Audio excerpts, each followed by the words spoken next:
আমার খবর। রাজ্য সরকারের পক্ষ থেকে বিধায়কদের বিভিন্ন উন্নয়নমূলক প্রকল্পে খরচ করার জন্য 3,30,00,000 টাকা করে বরাদ্দ করা হয়। উদ্দেশ্য ছিল এলাকায় রাস্তা, পানীয় জল, আলো, শিক্ষা এবং অন্যান্য জনকল্যাণমূলক কাজেই অর্থ ব্যয় করা। কিন্তু অভিযোগ উঠেছে একাধিক বিধায়ক এই বরাদ্দ সম্পূর্ণ খরচ করতে পারেননি।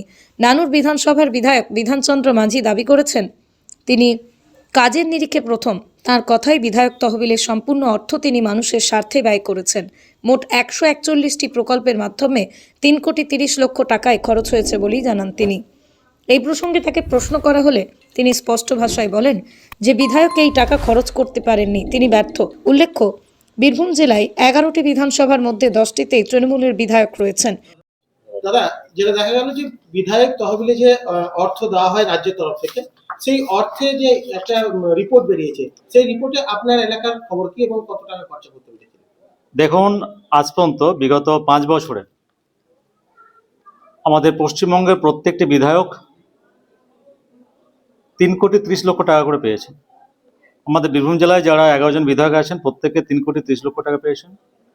এবং আমার কাছে যেটা আছেন গত 2রা ফেব্রুয়ারি 2026, 2/2/2026 যেটা ডিস্ট্রিক্ট ম্যাজিস্ট্রেট অফিস থেকে আমাকে যে কাগজ এসছে, সেখানে খরচ নিরিখে কিন্তু আমি 1 নম্বরে আছি নানুর বিধানসভা। 3,30,00,000 টাকার মধ্যে 3,30,00,000 টাকায় আমাদের খরচ হয়েছে এবং আমরা 141টা স্কিম দিয়েছি। বিভিন্ন অঞ্চলে ছোট ছোট স্কিমগুলো আছে এবং সেটা নিরিখে দেখা যাচ্ছে যে আমরা কিন্তু খরচের হিসাবে আমরা কিন্তু 1 নম্বর আছি।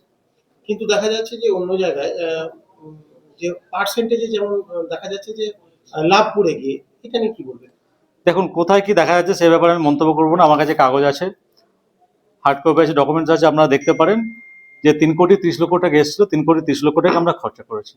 কয়েকটা যদি উল্লেখ করে যে সেই হিসাবে যদি নিরিখে, যদি আপনার নিরিখে চেয়ে অন্য নিরিখে কতটা কম?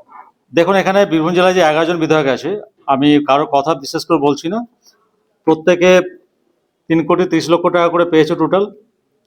তার মধ্যে আমার জানুয়ারি 28 তারিখ পর্যন্ত 3,30,00,000 টাকায় খরচা হয়েছে।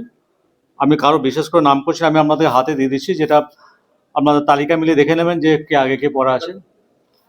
তালিকা মিলিয়ে এটা দেখে নেবেন যে কে আগে বা কে পরে আছে। আমি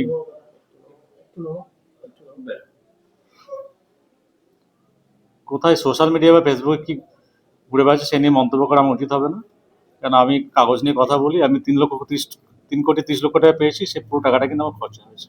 কতটা খুশি যে আপনি পুরো খরচা? অবশ্যই আমি মনে করি যে আমি যে দায়িত্ব আমাকে মমতা বন্দ্যোপাধ্যায় দিয়েছিলেন, অভিষেক বন্দ্যোপাধ্যায় দিয়েছিলেন, মানুষের কাজ করা, মানুষের পাশে দাঁড়ানো, যে বিভিন্ন গ্রামীণ স্কিমগুলো আছে সেগুলো নিয়ে মানুষের পাশে দাঁড়ানো, বিভিন্ন বিদ্যালয়ে আমরা যেমন পিউরিফাইড ওয়াটার দিয়েছি, কুল ওয়াটার, আমরা বিভিন্ন স্কুলে স্মার্ট যে ক্লাসরুম তৈরি করে দিয়েছি, বিভিন্ন জায়গায় ওয়াটার এটিএম করেছি, বিভিন্ন গ্রামীণ রাস্তাগুলো করেছি, কমিউনিটি হল করেছি, এভাবে মানুষের পাশে থাকার চেষ্টা করেছি এবং অবশ্যই আমি গর্বিত।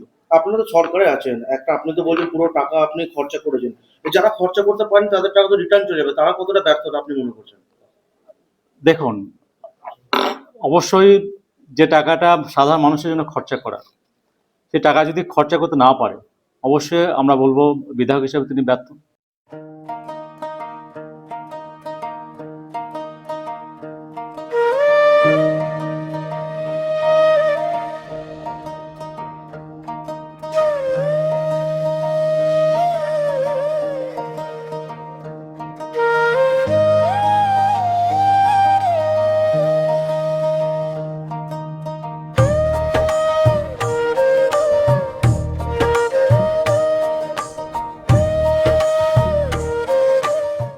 দেখতে চোখ রাখুন আমাদের ফেসবুক ও ইউটিউব চ্যানেলে।